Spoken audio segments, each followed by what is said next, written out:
Messieurs, bonsoir. Deux titres au sommaire. En visite officielle, le président de la République a animé conjointement une conférence de presse avec son homologue israélien, au cours duquel les deux chefs d'État ont réitéré leur engagement pour le renforcement de coopération bilatérale entre les deux pays. Et puis, plus de 20 000 ménages vont bénéficier d'eau potable dans la commune de Maluku.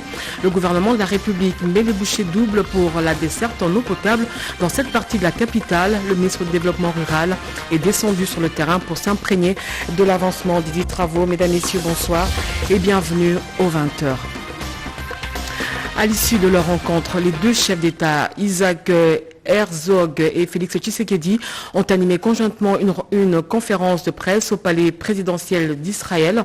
Dans leur intervention, les deux chefs d'État ont réitéré la volonté de renforcer les relations bilatérales, d'amitié et de coopération multisectorielle entre Israël et la République démocratique du Congo.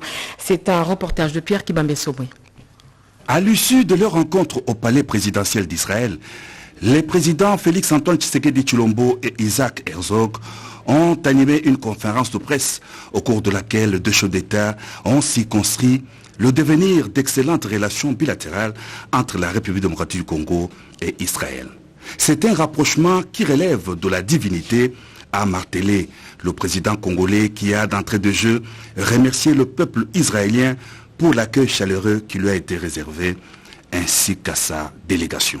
Je tiens à vous remercier pour cet accueil chaleureux et pour l'amitié, la fraternité, le soutien que vous manifestez à travers moi, à mon pays et à ma mandature à la tête de ce pays. Comme je l'ai dit, Israël est un lieu saint. C'est le carrefour de toutes les religions monothéistes et c'est très clair. Il se passe quelque chose de divin dans ce pays. Et la place de la République démocratique du Congo est ici, en relation avec ce peuple, avec ce pays. J'ai été particulièrement ému hier à Capharnaüm lorsque nous sommes allés visiter les ruines de la synagogue. Nous avons vu la carte de la République démocratique du Congo dessinée sur le sol. Je ne sais, le président, vous avez déjà vu ça, mais en tout cas, je vous dis, ça nous a vraiment fait de l'émotion à tous, tel que nous étions là. C'est exactement la carte de la République démocratique du Congo. Comment est-ce qu'elle est arrivée là? Pourquoi? Et j'ai vraiment posé la question de savoir si on l'avait dessinée exprès, mais non. On voit vraiment que les pierres étaient différentes et ceux qui étaient là, qui étaient tracés, qui représentaient la République démocratique du Congo, étaient vraiment faits naturellement et ça a tenu comme ça malgré les années et les siècles passés. Donc c'est clair, il y a quelque chose de divin entre nous et nous devons absolument le développer. Tshisekedi Tshilombo. Welcome, ברוכים הבאים, אתה והגברת הראשונה של הרפובליקה הדמוקרטית של קונגו.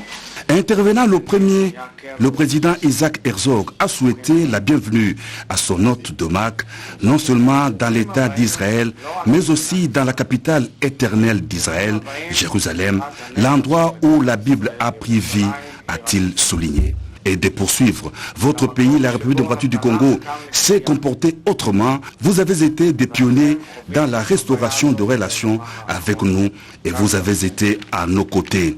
Monsieur le Président, j'ai été très heureux d'apprendre l'année dernière votre décision de nommer un ambassadeur en Israël et d'ouvrir une section économique à Jérusalem.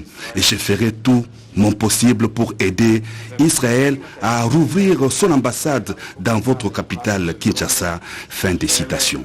Le président israélien a émis le vœu de voir cette visite de son homologue congolais renforcer et approfondir les relations entre son pays et la RDC et que les années futures conduisent à une coopération florissante.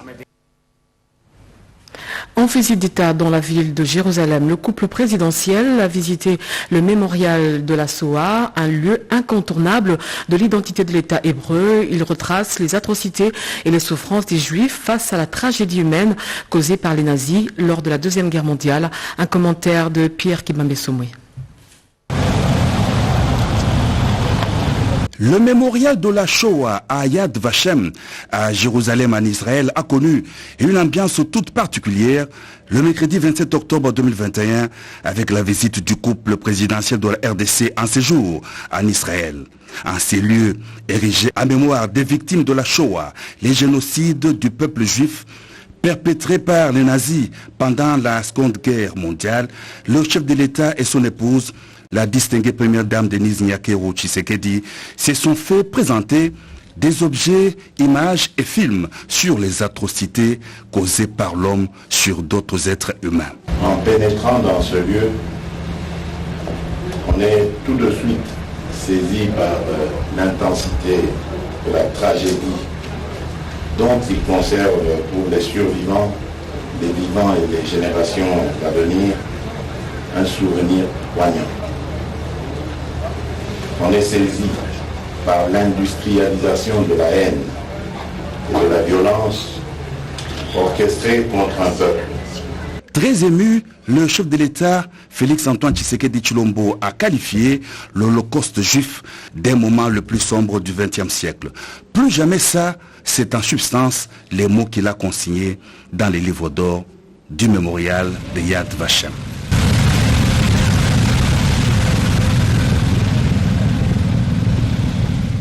Vous suivrez justement après ce journal une page magazine consacrée au séjour du chef de l'État à Jérusalem.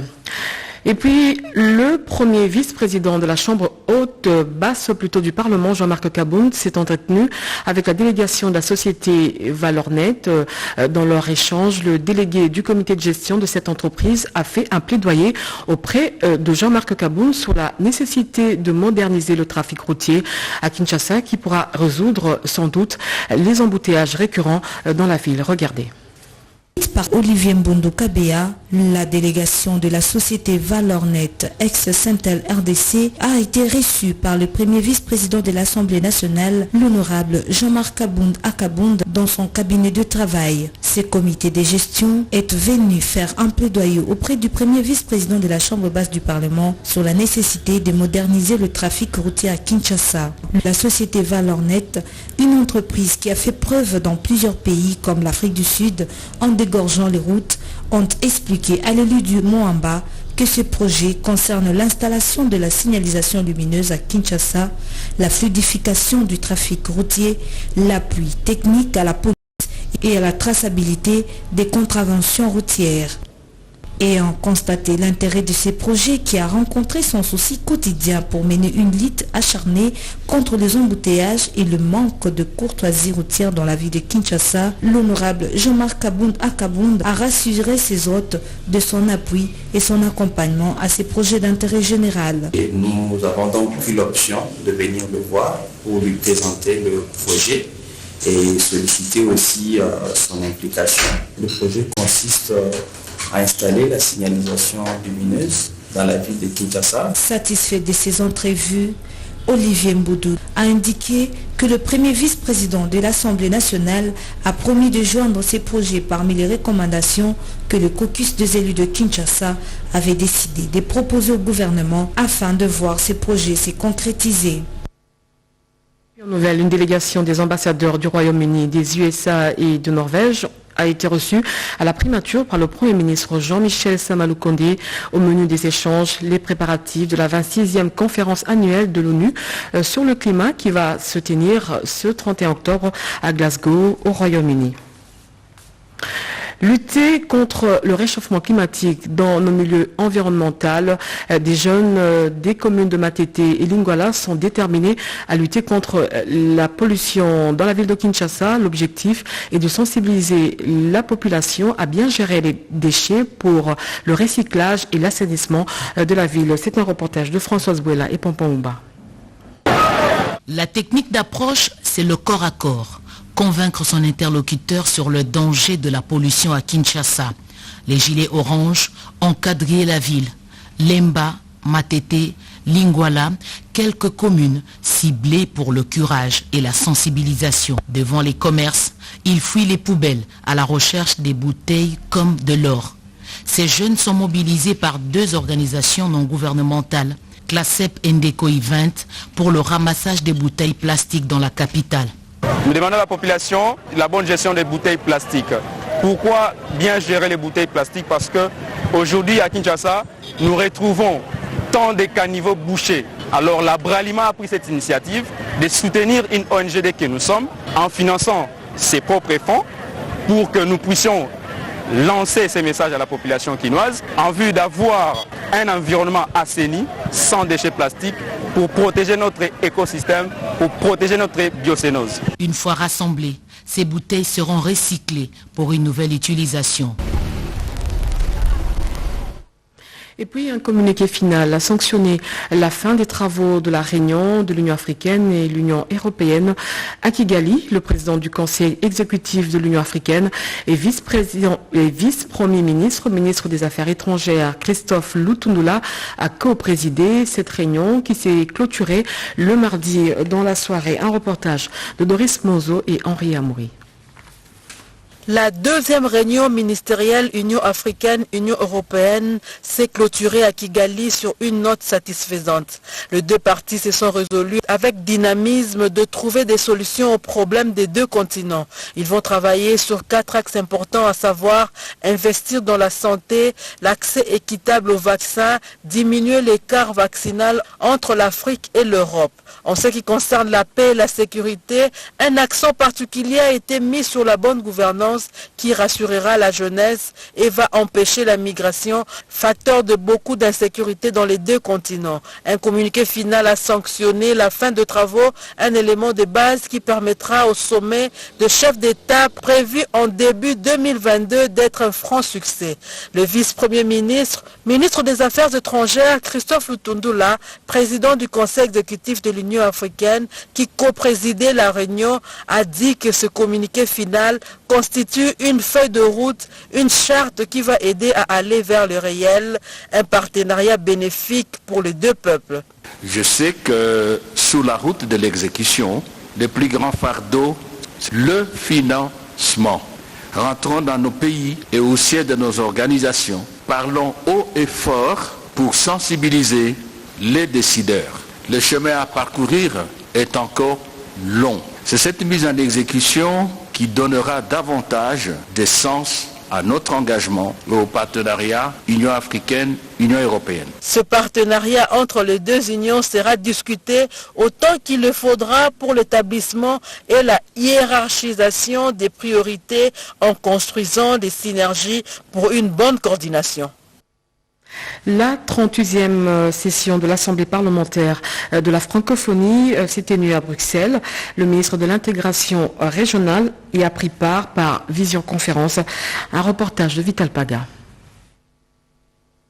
La tenue de la 10e session ordinaire de la grande commission mixte RDC-Angola découle de la volonté exprimée par le chef de l'État, Félix-Antoine Tshisekedi Tshilombo, et de son homologue angolais, Joao Lourenço, de renforcer les liens d'amitié et de coopération entre les 2 États. Le développement de la région en dépend également. Ainsi, le ministre de l'intégration régionale, Didier Mazenga Mukanzu, qui pilote les travaux, a circonscrit les domaines prioritaires de cette grande commission mixte. Le gouvernement congolais accorde une place de choix aux présentes assises qui constituent pour nos experts angolais et congolais un excellent cadre, non seulement pour évaluer le niveau de notre coopération, mais aussi pour examiner de nouveaux projets de coopération d'intérêt commun dans les divers domaines, à savoir diplomatique, politique,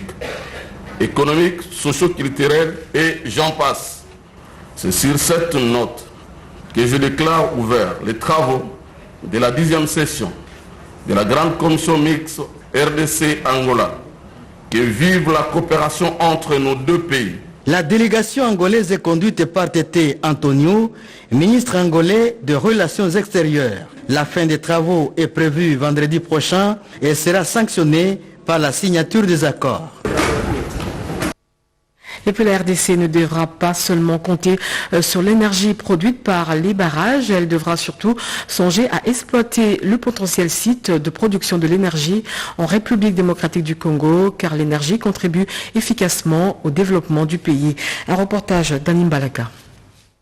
La problématique de l'accès à l'énergie par tous les Congolais préoccupe les conseils économiques et sociaux. Le 26 octobre 2021, le président Jean-Pierre Kiwakana a personnellement présidé cette séance de travail. Prenant la parole, le président du conseil économique et social a rappelé aux participants à cette activité que le pays ne devrait pas seulement compter sur l'énergie produite par les barrages, mais aussi songer dès maintenant à l'exploitation des potentiels sites de production de l'énergie en RDC. Le directeur général de Lanceur est plus que déterminé à travailler pour une mise en place d'une politique pour l'électrification des milieux ruraux et périurbains. Nous devons effectivement apporter des solutions et nous allons aider les secteurs à s'agrandir, à s'améliorer. L'intention, c'était pour présenter ANSER, qui est une jeune institution qui vient de voir le jour, présenter ça devant les conseils économiques et sociaux et dire que l'ANSER a un rôle important à jouer pour promouvoir le bien-être des Congolais. Parce que les conseils économiques et sociaux travaillent pour le bien-être des Congolais et ANSER est un acteur majeur, il faut qu'ils le sachent et qu'ils nous soutiennent, qu'on soit ensemble. Tout en déplorant les contrastes que présente notre pays aujourd'hui en matière énergétique, le directeur général des lanceurs a présenté la portée des réformes effectuées dans ces secteurs et leurs limites, la stratégie des lanceurs, ses perspectives ainsi que ses attentes. Lanceur a à cette occasion sollicité l'accompagnement du Conseil économique et social en vue de l'appropriation par les autorités politico-administratives du pays du combat de l'électrification des milieux ruraux. Je l'ai dit au sommaire, c'est bientôt la fin du calvaire pour les populations de la commune de Maluku. Plus de 20 000 ménages vont bénéficier d'eau potable grâce aux efforts du gouvernement de la République à travers le ministère du Développement rural. François Robota est allé se rendre compte de l'évolution des travaux du réseau de distribution d'eau potable dans cette partie de la capitale. Un reportage de Jean-Pierre Ndolodemazou. Plus de 20 000 ménages auront très bientôt accès à l'eau potable. Ceci grâce aux efforts du gouvernement sous l'impulsion du chef de l'État Félix-Antoine Tshisekedi Tshilombo. Le ministre d'État en charge du développement rural François Robota Masumbuko l'a dit lors de sa visite le mercredi 27 octobre 2021 au chantier dans le quartier Kimpoko 2. Selon le patron du ministère du développement rural, l'eau potable sera accessible à cette population dans 2 semaines. Le président de la République nous a confié une mission au travers son Excellence Jean-Michel Samalukonde pour que nous puissions rencontrer les besoins exprimés par la population. Et aujourd'hui nous sommes à Maluku, nous étions il y a peu le samedi passé au niveau du quartier Rwenzori dans la commune de Ngaliema. Déjà la mission la même va se déployer là-bas pour aller étudier les possibilités d'approvisionnement en eau potable aussi dans ce quartier-là. François Robota a poursuivi sa visite dans la commune de Lantélé où la construction d'un réseau de distribution d'eau potable aux habitants des quartiers Maïpembe, Ngamanzo et Kipoko 1 va commencer dès la semaine prochaine. À noter que ces travaux s'inscrivent dans un vaste projet du gouvernement qui consiste à desservir en eau potable les habitants des milieux urbano-ruraux de la ville de Kinshasa.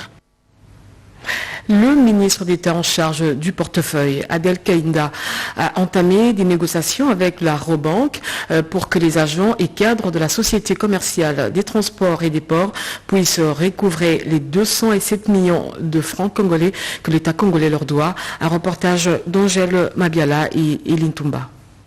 Les négociations entre le gouvernement, la Société commerciale des transports et des ports et la Robank sur la décote se sont poursuivies ces jours sous la direction de la ministre d'État en charge du portefeuille. De 25% comme décote décidée avant sa venue au ministère du portefeuille, la princesse Adel Kaïnda Maïna a pu arracher 18%, ce qui fait gagner à ces vaillants travailleurs plus de 20 millions de dollars américains. Mais le numéro 1 du portefeuille n'est pas satisfait. Il faudrait rabattre encore et encore. Nous nous sommes convenus, mais nous allons maintenant nous retrouver dans les noyaux pour matérialiser cela sous forme maintenant d'un accord.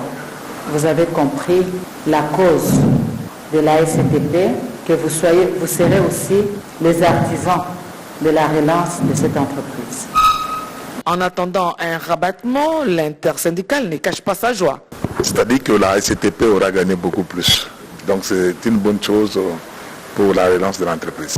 Nous attendons la finalisation de ces dossiers et que la Eurobank puisse créditer le compte de la SCTP dans un délai le plus court possible pour permettre à ce que la paix revienne au sein de l'entreprise. Si la société commerciale de transport et de port doit continuer à payer les arriérés de salaire et prendre en charge les retraités pour une sortie honorable, il faudrait donc une enveloppe consistante. Les négociations se poursuivent. Voilà, vous avez corrigé avec moi qu'il s'agissait d'une enveloppe de 207 millions de dollars américains et non 207 millions de francs congolais.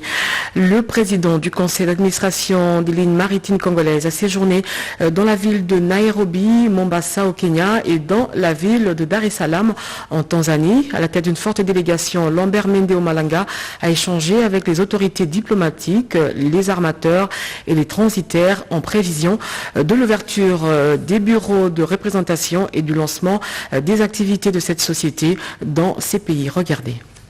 Durant 6 jours, le président du conseil d'administration des lignes maritimes congolaises, Lambert Mende Omalanga, et le directeur général de la même entreprise, Cédric Tizaïnga Kapumba, à la tête d'une forte délégation des lignes maritimes congolaises, ont mené plusieurs activités au Kenya et en Tanzanie. À Nairobi et à Mombasa, comme à Dar es Salaam, les dirigeants des lignes maritimes congolaises ont rencontré les responsables des missions diplomatiques congolaises avec qui ils ont échangé sur les différentes activités des lignes maritimes congolaises qui compte élargir son champ d'activité à travers ces pays de l'Afrique de l'Est. Une autre série de rencontres était celle eue avec les armateurs, les transitaires et les opérateurs économiques afin d'échanger sur les activités actuelles et prochaines que compte mener ce géant de mer avec une expérience avérée de plus de 4 décennies. Une tournée qui s'est clôturée par des visites dans les installations portuaires. De retour au pays, le mardi 26 octobre 2021, le président du conseil d'administration des lignes maritimes congolaises, Lambert Mende Omalanga, a donné les raisons majeures de cette mission de service effectuée au-delà du territoire national.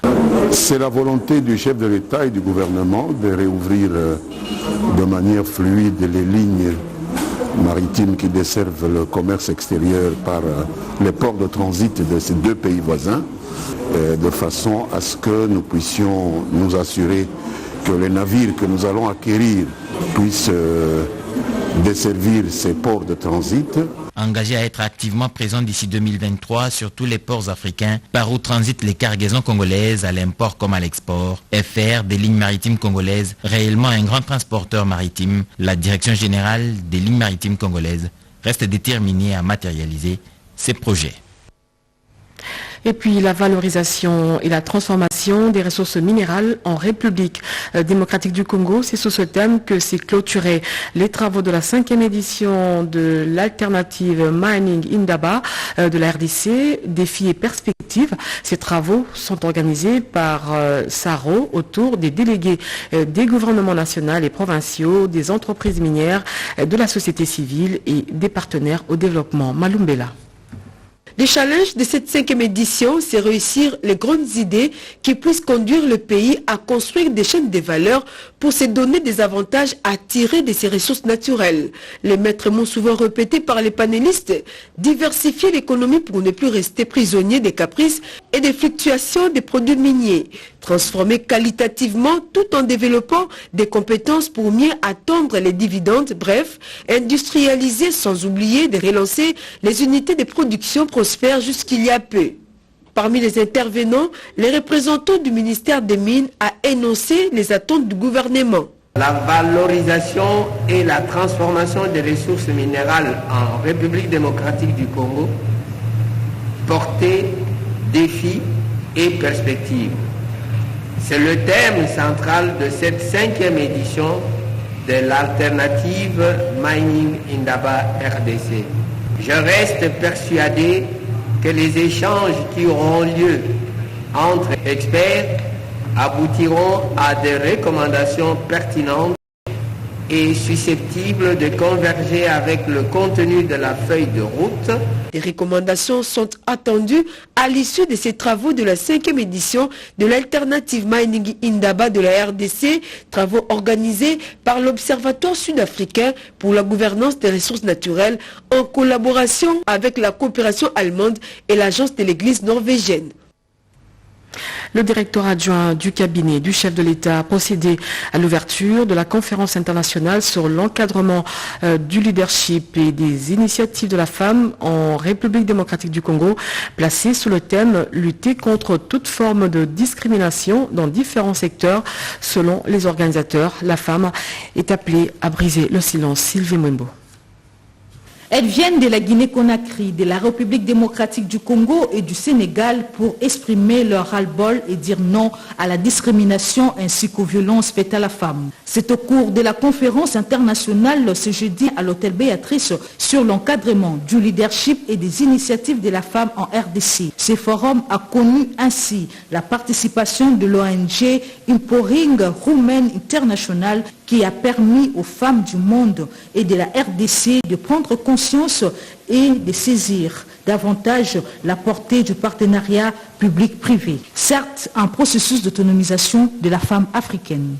Je veux que la femme africaine ait une mission de toute son potentiel. La directrice du cabinet adjointe du chef de l'État chargée des questions juridiques et politiques, Nicole Toumba Boacha, met un accent particulier sur la présence des femmes dans la res publica. Nous trouvons assurément à un moment charnière dans le processus d'autonomisation de la femme africaine. Nous avons aussi l'obligation morale de le mener jusqu'à ce terme. L'ancienne ministre du Sénégal, Ngone Ndaye, l'ambassadeur Cheikh Keïta, la directrice nationale de l'Union congolaise des femmes des médias, Rose Massala, et d'autres intervenants des différents panels ont souhaité l'émancipation rapide de la femme, car celle-ci est porteuse, sinon seule la femme est capable de soulever la montagne. Le modèle intégré élaboré par la CIRGL pour lutter efficacement contre les violences sexuelles basées sur le genre était au centre des échanges entre les différentes structures judiciaires, les magistrats, avocats, juges et police nationale congolaise. Un reportage de Christine Lenzo. Pour répondre efficacement à la lutte contre les violences sexuelles et basées sur le genre, la CIRGL propose aux acteurs sur terrain l'approche socio-écologique et holistique. Au cours de cet atelier, les magistrats, les avocats, les juges, les policiers et les médecins et quelques associations qui luttent contre les VSBG vont bénéficier des connaissances et pratiques contenues dans ces modèles intégrés pour l'éradication des VSBG. Le centre de la CIRGL qui est basé à Kampala, qui a pour mandat politique de former et déterminer à accompagner les États dans la mise en œuvre de leur plan national de lutte contre les violences sexuelles et basées sur les genres, et aussi est déterminé à renforcer aussi les capacités de tous les acteurs étatiques qui œuvrent pour la prévention et la suppression des violences sexuelles basées sur les genres, afin que nous puissions nous rassurer qu'il y a tolérance zéro. Il fallait vraiment qu'il y ait des formateurs qui sont formés, et parmi l'élite intellectuelle, mais aussi des gens qui ont pignon sur rue, pour que toutes les femmes qui sont victimes ne se taisent plus. Quelqu'un va les écouter et leur apporter le réconfort moral. Selon le directeur régional AI du centre de formation de la CIRGL, Victor Mugaruka, avec ces modèles intégrés, les victimes et les survivants des violences sexuelles et basées sur le genre auront droit à un service de qualité et réunis au même endroit avec des prestataires de qualité. Enfin, le secrétaire général de l'Union pour la démocratie et le progrès social était face aux militants de son parti. Au cours de cette matinée politique, Augustin Kabouya a appelé ses militants à la vigilance suite à la situation politique après l'installation du nouveau bureau de la CENI. Alain Bikaï pour le reportage. Ils sont venus par milliers de tous les coins de la capitale pour répondre à l'invitation d'une matinée politique au siège de leur parti à Limete. L'enjeu était de taille vu l'actualité de l'heure. Le secrétaire général de l'IDPS, Augustin Kabouya, a notamment, sujet après sujet, recadré certaines mauvaises langues qui sont déterminées à saper l'action du chef de l'État, Félix Antoine Tshisekedi Tshilombo. La sortie médiatique de certains cadres de l'opposition et les blocs patriotiques qui projettent une marche contre les institutions de la République a heurté ces irréductibles du parti présidentiel. Augustin Kabouya tenu à rappeler que l'expertise en cette matière d'occupation de la rue, l'UDPS peut donner des leçons à quiconque le veut. Quant à ces, le secrétaire général a demandé à ses troupes de demeurer vigilants et de rester en position d'alerte afin de réagir en masse contre les blocs, la Mouka FCC et consorts. Les combattants très excités, prêts pour réagir dès que le mot d'ordre du parti est donné, sont plutôt répartis apaisés parce que bien éclairés par le secrétaire général du parti.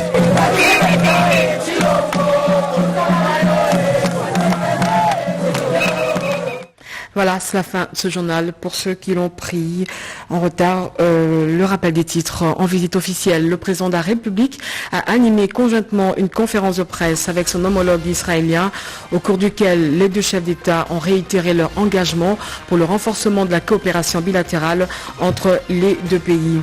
Et puis, plus de 20 000 ménages vont bénéficier d'eau potable dans la commune de Maluku. Le gouvernement de la République